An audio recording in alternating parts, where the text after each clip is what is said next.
nutrition. Thanks, Efren. Morning, everyone. So as you guys can see here in the background, I've been greeted by one of our cows. Her name is Swissy. She's actually a brown Swiss. So like Efren kind of talked about the two major breeds, a Jersey and a Holstein. We actually have one more here at our dairy, which is a brown Swiss. They're big and gray, and they produce great milk. So Allie's going to put up a few pictures for me. Here at our dairy, we milk at 2 a.m. So things are kind of quiet right now. The cows are out on grass, as you can see behind me. So we'll go ahead and get started with the first picture, Allie. So the first picture you're seeing is my family. I'm fourth generation here on our farm. I work with my dad and my brother, and then the little guy there in the picture is my nephew. He's 9, and he's going to hopefully run this place one day. My mom and my sister work here, so we're really fortunate to have it in our family and to be fourth generation here in Santa Rosa. The next picture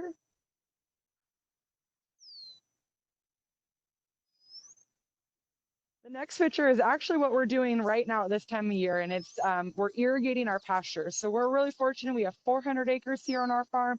250 of it is our acreage that our cows graze on and eat. So we irrigate with water every morning and night.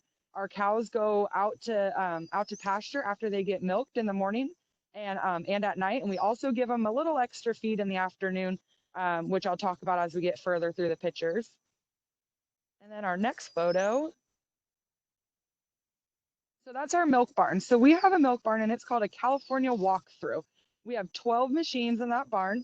12 cows get to come in at one time. What's neat is our cows come in, they lock their heads, they get some grain, which I consider it being candy, like all you guys probably like. So the cows really enjoy coming in and being milked. They get milked for about 5 to 7 minutes, and then they'll go walk right outside. Now, something a little different from our barn, which you'll see as Allie switches the picture with the cows inside, is our cattle, you have to, oh, just kidding. My bad. A difference between our barn and some other people's barns is you have to bend over to milk. So some barns, their udders are up high at their faces. Our barn, we bend over. And then the cows, like I said, are in there for 5 to 7 minutes. This photo is of our calf hutches. We raise all our calves on farm. We use a pasteurizer to feed the milk. So you'll see that little unit there in the picture. That's called a milk taxi. That holds about 70 gallons of milk, which it's cooled down and then heated back up to about 146 degrees. It's called pasteurization, and it cools it back down to 102 to 104 degrees, which we feed the calves milk at. What's neat is that we're able to regulate how much milk each calf gets, and we're giving them consistent milk every time they get fed. And our next photo there is you'll see a little baby Jersey calf. We calve all of our cows outside in about 10 acres of field. They stay with their mom for 3 to 4 days, and we're a little different than every dairy here in California does something different. We're really fortunate to be able to do this. And then we'll take the baby and mom inside, and we'll put the baby in her hutch. And like I showed you, they'll be fed individually for about 4 months. And the next photo. And that's an overview of our calf hutches. So they're spread out 4 feet apart from one another so they can see each other, but they can't touch one another. And they're on concrete, which is easier for drainage, and we can clean it much easier. And then the next photo after that. So here are the girls that are ready to be milked. As I said, our cows are out on pasture right now. We're really fortunate that during our spring and summer months, they go outside, they come to the barn, and that photo is them knowing that it's time to come to the barn. Cows are creatures of habit. So when I go about 2 o'clock to get them, they're already on their way back to the barn. They know that it's time to be milked. So they're in a line looking at me, wondering what the heck I'm doing, taking a picture of them. So those are the jerseys, the brown ones that Efren was talking about. And the next photo after that.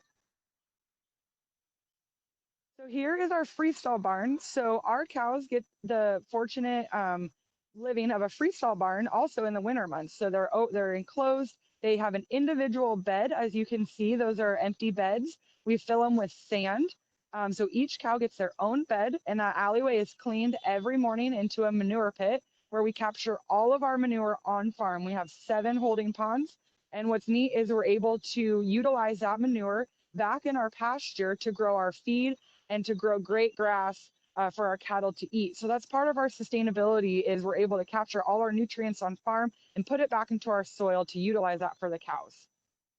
And the next picture after that is a picture of the cows being milked. As you can see, they're in the barn. They have, I don't think they have the machines on yet, but that's what it looks like as the cows are in our barn. And then the picture after that, here the girls are eating what we call a total mix ration. So like Efren says, our cows have 4 compartments. So what we do is we feed 4 or 5 different nutrients to our cattle as their breakfast or dinner, depending on what time we feed them.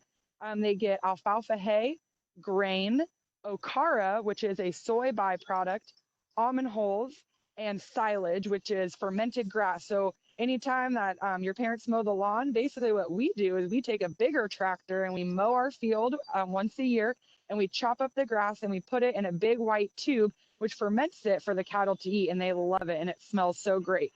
So what's neat is we work with a nutritionist that gives us the right proper nutrient mix up for our cattle. And what also is neat is I mentioned 2 things, okara and almond hulls. Those are both byproducts that come from almonds and they come from soy. And without cattle, that would all go into the landfill. So it's really neat. Cattle are able to utilize that for feed and great nutrients for them. And then the picture after that